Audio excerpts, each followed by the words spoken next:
Olá, seja muito bem-vindo a mais um Bem-Estar aqui da sua TV Caras. E hoje a gente vai falar sobre um assunto muito importante, principalmente nessa época de Copa do Mundo, né? Ainda mais num país tão solar, onde as pessoas gostam tanto de mostrar o corpo, de se exercitarem. Eu vou falar de esporte. Esporte é uma coisa maravilhosa, todo mundo precisa praticar, mas às vezes a má prática ou às vezes alguma variável faz com que o esporte também gere problemas de saúde para aquelas pessoas que praticam esporte. E para falar sobre esse assunto, eu trouxe aqui com a gente hoje o Dr. Thiago Lazzaretti. Ele é ortopedista e médico do esporte do Hospital das Clínicas e também do Hospital Sírio-Libanês aqui de São Paulo. Dr. Thiago, muito bem-vindo ao TV Caras. Muito obrigado pelo convite, é um prazer estar aqui. Muito legal. Olha, então vamos já começar falando sobre essas lesões do esporte. A gente sempre fala em lesão de esporte, pensa numa coisa, é machucado, uma cãibra. Não, tem um cardápio, tem muita coisa. Doutor, quais são as principais lesões decorrentes de esporte mais comuns ali no dia a dia? Não, perfeito, excelente pergunta.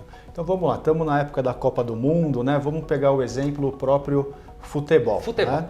Então são atletas de alto rendimento, mas também, logicamente, a gente tem aqui praticantes da atividade esportiva de forma amadora, né? Então a gente usa muito os membros inferiores. Então, na maioria das vezes, as lesões são no joelho, no quadril, no tornozelo. Por exemplo, a entorse do tornozelo ela é muito frequente, é muito comum, né? A pessoa fica com aquele tornozelo inchado, às vezes demora uma. É o famoso tornozelo inchado. Exatamente, né? Fica aquele edema e isso também é bastante limitante. Agora, a gente tem algumas lesões, por exemplo, no joelho, que essas costumam incomodar bastante as pessoas também. Quais são? Por exemplo, a gente pode ter lesão da cartilagem, né? A pessoa que pratica uma atividade física já há um tempo, de repente ela tem aquela dor na parte da frente no joelho, na parte do lado. Isso pode ser por causa de um desgaste ou uma degeneração da cartilagem. Ou então, vocês já devem ter visto, né? O último grande jogador que eu me lembro, o Daniel Alves, ele torceu o joelho e teve uma lesão do ligamento cruzado. Por vezes, essa lesão não é tão frequente, mas o que acontece? Ela é extremamente incapacitante. Então não deixa a pessoa voltar ao esporte. Então tem que fazer cirurgia, volta depois de 6 meses, 8 a 10 meses. Né? E outra lesão bastante comum são as lesões do menisco também. A gente tem uma estrutura dentro do joelho que ela absorve o impacto e dá estabilidade. Então, do joelho, essas são as lesões mais comuns que a gente possui. Aliás, a gente está falando em joelho, porque o joelho tem uma importância, obviamente, vital aí na sua estrutura óssea e também no seu dia a dia. O joelho é uma região que aparentemente, você olha para o seu joelho, né? A gente basicamente nem olha para o joelho, a gente esquece que o joelho está lá. É o tipo de coisa que você sabe que está no seu corpo, mas você não se dá o trabalho de fazer um check-up de joelho, por exemplo. O joelho está ali. Mas o joelho, ele tem, como o senhor mesmo disse, uma série de riscos aí de tornar a pessoa, inclusive, perder a capacidade de movimento. Explica de uma maneira, por favor, em linhas gerais, a importância do joelho e de como preservar o joelho durante práticas esportivas para que, por exemplo, esses problemas não ocorram. Exatamente, muito bem comentado. Porque a gente só vai lembrar, na verdade, na hora que sentir a dor. Só, né? ninguém fala no joelho. Exato, se a pessoa nunca sentiu dor antes, provavelmente ela até esqueceu que faz parte do corpo. É verdade. Isso é muito interessante. O problema é quando a pessoa começa a sentir uma dorzinha. Tanto para o joelho quanto para as outras articulações e como para a saúde da gente no geral, todo médico vai falar, olha, é muito importante fazer atividade física por causa do coração, né, do pulmão, do sistema cardiovascular. Logicamente, a atividade física faz bem para a cabeça, né, para a nossa mente. Então, estresse, depressão, é muito importante a gente fazer atividade física por conta disso. E a outra parte que é muito importante também é para a gente cuidar do que a gente chama do sistema músculo-esquelético, ou cuidar dos nossos membros. Então, o que vale para o joelho também vale para o tornozelo, para o quadril, para o ombro, né, para o cotovelo, ou seja, a gente fazer uma atividade física regular, né?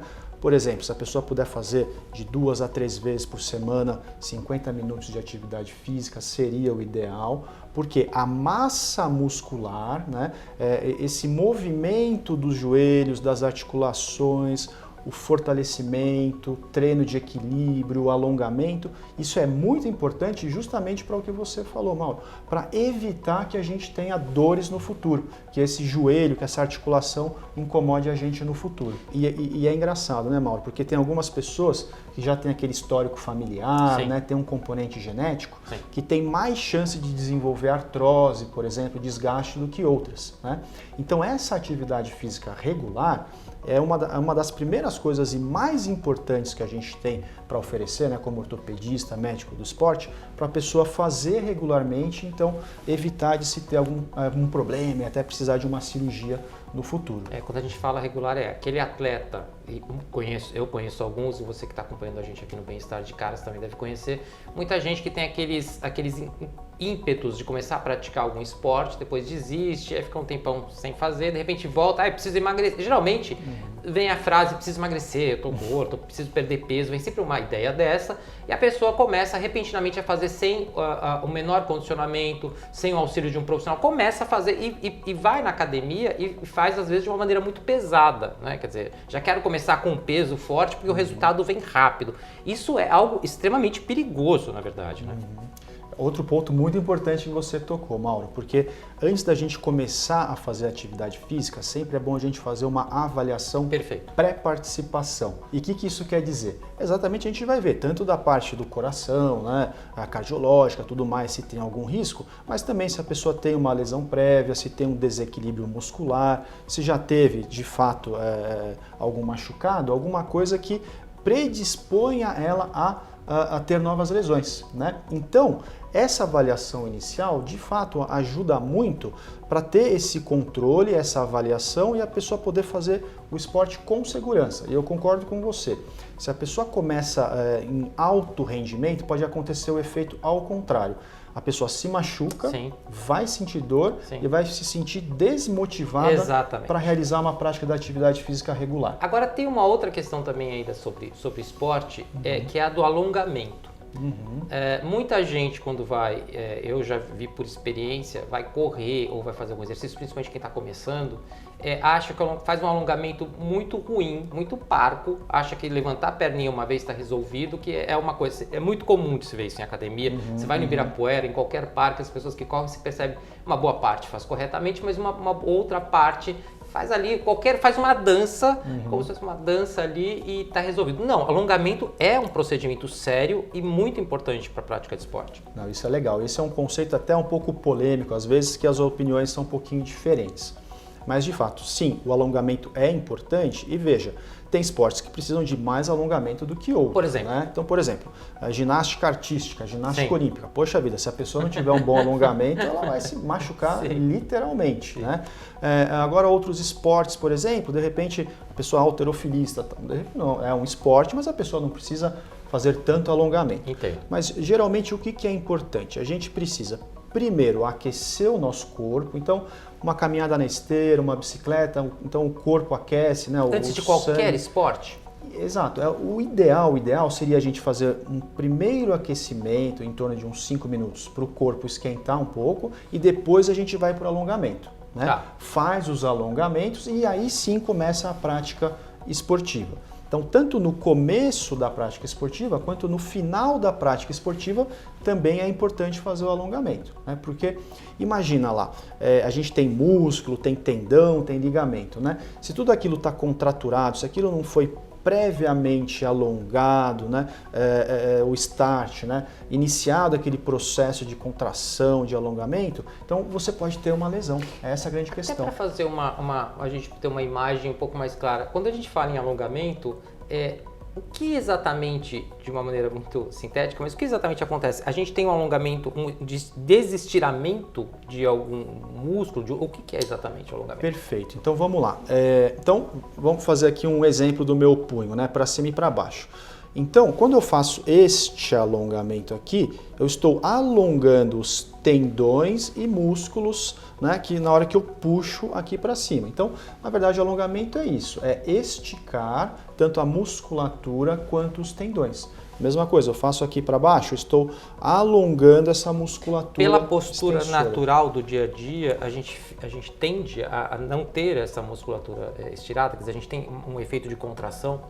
Essa é uma coisa importantíssima também, né? E veja como, na verdade, tudo está em conjunto, né? Mesmo aqui eu estou sentindo que eu não estou sentado muito adequadamente, né? Então, ou seja, isso funciona para o corpo como um todo, né? E a questão postural também tem muito a ver com alongamento e força muscular. No dia a dia, qual que é a nossa tendência, né? Hoje em dia é muito celular, smartphone, computador, né? Então, a nossa postura é de olhar para baixo, então a nossa coluna, o nosso pescoço, a gente já fica todo mundo aqui para frente. Então, é muito importante, dentre essas atividades regulares, vamos pegar como exemplo o Pilates, por exemplo, né, que a maioria da população pode fazer, ou mesmo esportes coletivos que seja, ou academia, que também muita gente faz, é muito importante a gente ter essa noção do equilíbrio muscular. Então, por exemplo, tanto aqui na frente quanto nas costas precisa ter uma boa força muscular. A gente tem a musculatura que a gente chama do core, que é esse centro do corpo que liga o membro inferior para o membro superior. E esse tal do core é importantíssimo para a postura, para evitar dores nas costas, dores nos joelhos. Então, por isso que, claro, é importantíssimo fazer atividade física e que todos sejam estimulados. Mas se tiver a orientação adequada, de um fisioterapeuta ou de um educador físico também, essa pessoa vai se beneficiar demais, porque ela vai fazer os exercícios corretos e vai conseguir esse equilíbrio muscular que também é muito importante. Entendo. Se uma pessoa, a gente vai falar um pouco de extremo, mas se, por exemplo, eu tenho uma lesão ou eu sinto dor durante o treinamento, mas eu insisto em falar, essa dor aqui vai passar, vou continuar correndo. Não, vou passar uma pomada, alguma coisa em casa, eu vou continuar correndo. Se a pessoa insistir durante um sintoma inicial de algum tipo de problema com relação a uma articulação ali, durante a prática de esporte, isso pode evoluir para muito pior caso ela, com uma certa urgência, com uma certa rapidez, não procure um tratamento adequado? Isso é muito interessante, né? Porque geralmente é isso exatamente o que a gente faz, né? Sim. Eu estou em casa, então eu vou colocar um gelo, 20 minutos. Uma prática caseira, uma solução caseira. Exatamente. Eu vou tomar um anti-inflamatório que não foi prescrito. Se automedica. Exatamente, um analgésico. Então, a pessoa faz esse tratamento inicial, que a gente fala é empírico, às vezes melhora, ele não procura o profissional, mas às vezes a dor vem, né? Então, o que eu falaria? Também não é, poxa vida, né? Começou uma dor, vai no médico. Então, não ia ter nem consultório médico para atender todo mundo, né? Mas qual que é um bom racional? Ok, a pessoa sentiu que começou uma dorzinha, né? Eu não falaria o anti-inflamatório, mas toma um analgésico, faz um gelo. Claro, evita de fazer aquele movimento, porque, vamos lá, tem uma coisa bem interessante que é o seguinte, quando a gente faz academia, uma atividade física, é normal a gente ficar com dor no músculo por uns 2 a 3 dias. Isso é normal, essa dor é uma dor normal. Exato, porque até para o músculo crescer, na verdade, você tem microlesões musculares e depois esse músculo fica mais forte. Perfeito. Então, eu fiz academia, doeu aqui o antebraço, o ombro, a coxa, aí tudo bem, é uma dor muscular. Mas a gente tem que, aí já começa a ficar um pouquinho mais difícil. Porque quando a dor é na articulação, é onde a gente tem o movimento, aqui a gente não tem músculo, né? Então é um sinal de alerta. Então, dores articulares no ombro, no cotovelo, no punho, joelho, tornozelo, quadril, isso já chama um pouco a atenção, né? Às vezes não é tão fácil a gente fazer essa identificação. A pessoa fez atividade, sentiu uma dessas dores um pouco diferentes, né?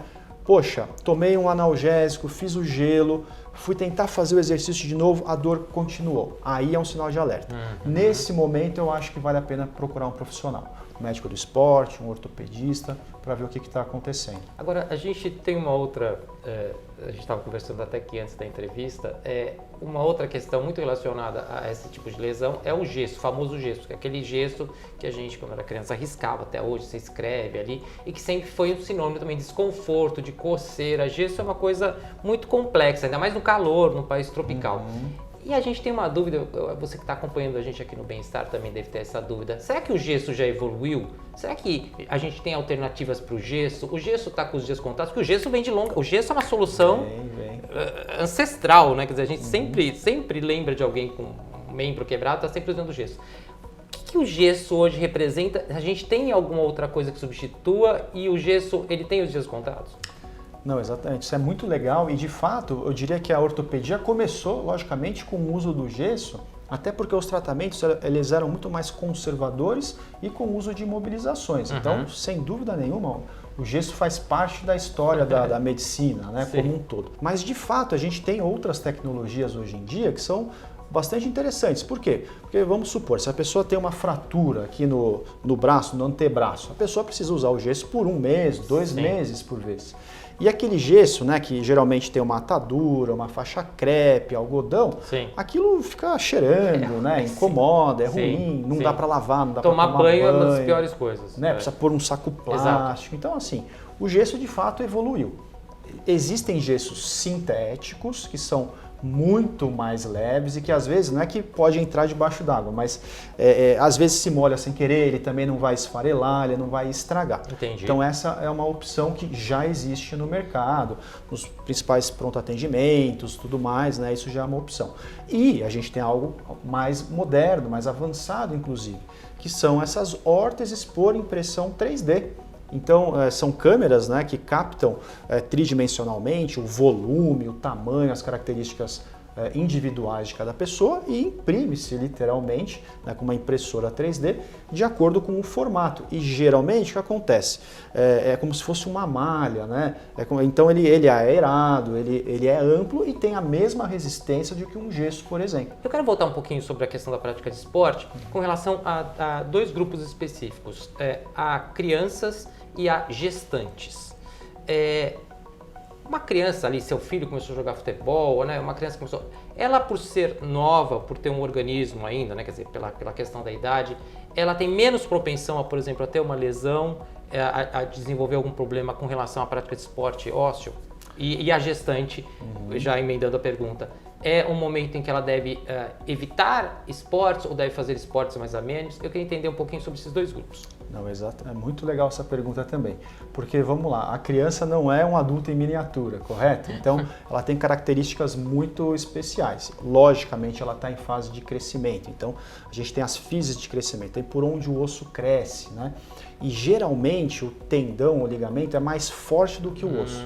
Então a criança tem problemas, um termo técnico é epífise, ou seja, é onde o tendão se insere no osso. Então, são problemas diferentes, né? Agora, a criança tem uma capacidade de regeneração, de recuperação muito grande.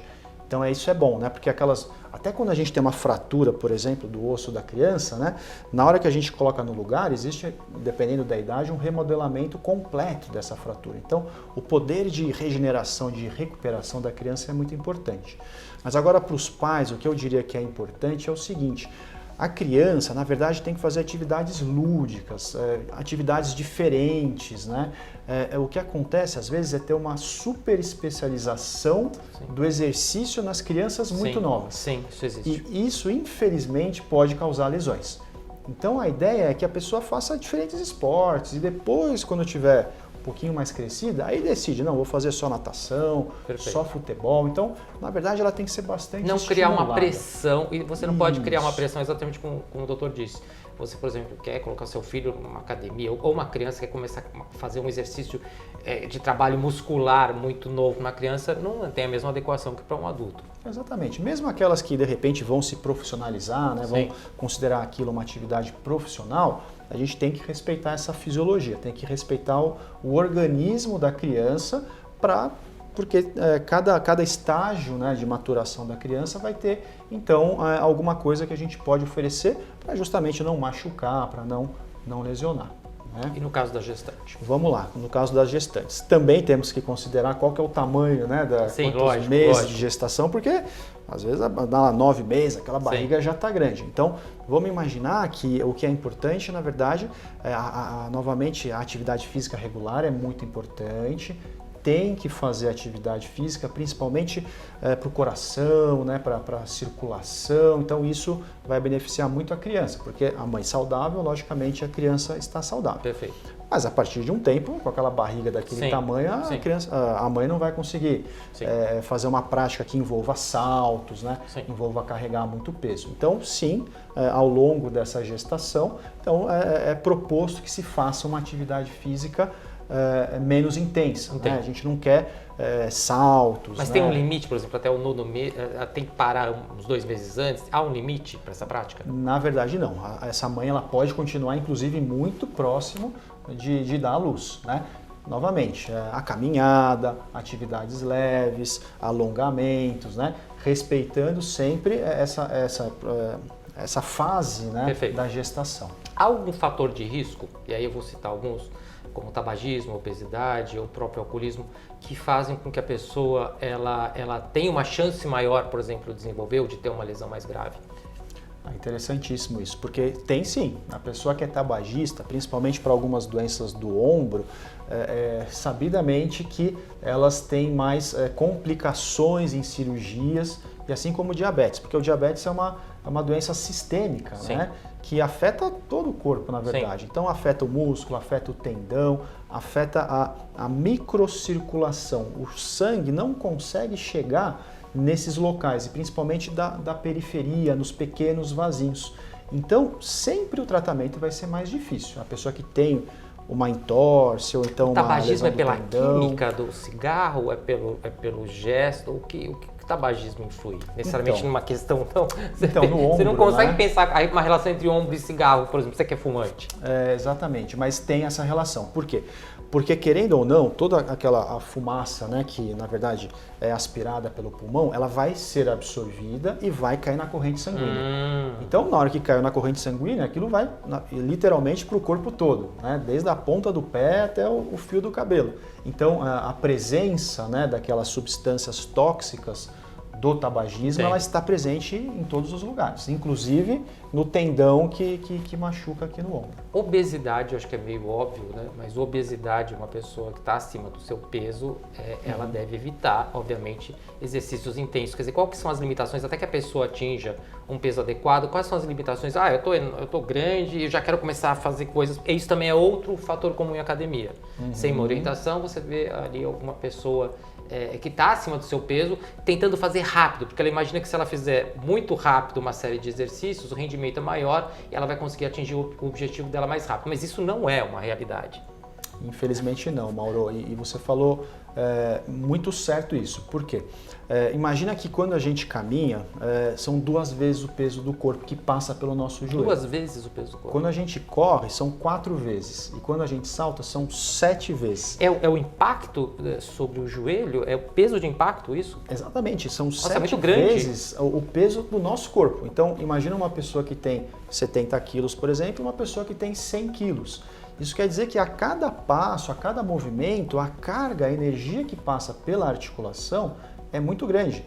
E cada quilo que a gente tiver a menos vai ser muito benéfico para essa pessoa. E aí está um dos grandes erros, na verdade. A pessoa, de repente, tem muito peso. Existem diversos exercícios que não envolvem o impacto. Exato. Ou seja, a pessoa não precisa saltar, não precisa correr. Por exemplo, uma bicicleta, natação, a pessoa vai gastar energia, vai queimar caloria, vai fortalecer o músculo, mas não tem tanto impacto. Né? Então, com essa orientação adequada do profissional, a pessoa se beneficia muito mais. Às vezes a gente sozinho, o que acontece? A gente, não, quero fazer, eu estou determinado, eu tenho força de vontade, eu vou para a academia. Mas às vezes a pessoa se machuca. Né? E sabidamente, uma pessoa que já tem dor no joelho, se ela perde 10% do peso corporal, né? Aquela pessoa que tem sobrepeso, a pessoa obesa, isso clinicamente já a pessoa já sente, a pessoa sente a melhoria, faz uma diferença daquela dor. Olha, acho que pra gente encerrar, eu vou chegar num outro ponto também essencial para a prática de esporte, que é o ponto de hidratação. Muita gente fala assim, tem gente que fica com preguiça, né? Toma um golinho d'água ali e acha que durante o exercício corre, fica ali na esteira, suando, achando que está perdendo peso e a gente sai com aquela endorfina maravilhoso e esquece, e sua muito, tem uma sudorese intensa, sua muito e esquece, obviamente, de beber água. Hidratação, ela faz diferença também nessa questão muscular para a pessoa ou é só matar a sede? Não, na verdade ela é importantíssima mesmo, né? E isso que você falou, Mauro, a pessoa tem que se hidratar antes da atividade física, durante a atividade física e depois da atividade física. Né? Se você pega um maratonista, a quantidade de líquido que ele perde durante uma prova é gigantesca.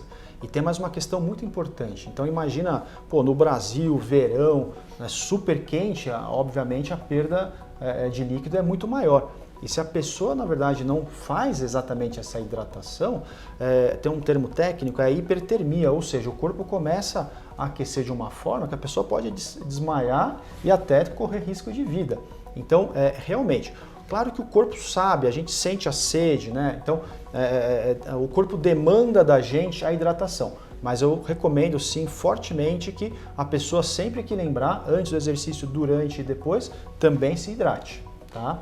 Muito bom. Então, eu conversei aqui com o Dr. Tiago Lazzaretti, que é ortopedista, médico do esporte do Hospital das Clínicas da Faculdade de Medicina da USP e também do Hospital Sírio-Libanês, que falou sobre isso. Então, se você for praticar esportes agora, se você já pratica seu esporte, fique atento a esses pequenos detalhes para justamente ter um rendimento, ter uma performance, atingir seu objetivo, mas não se machucar e não ter uma lesão grave, doutor.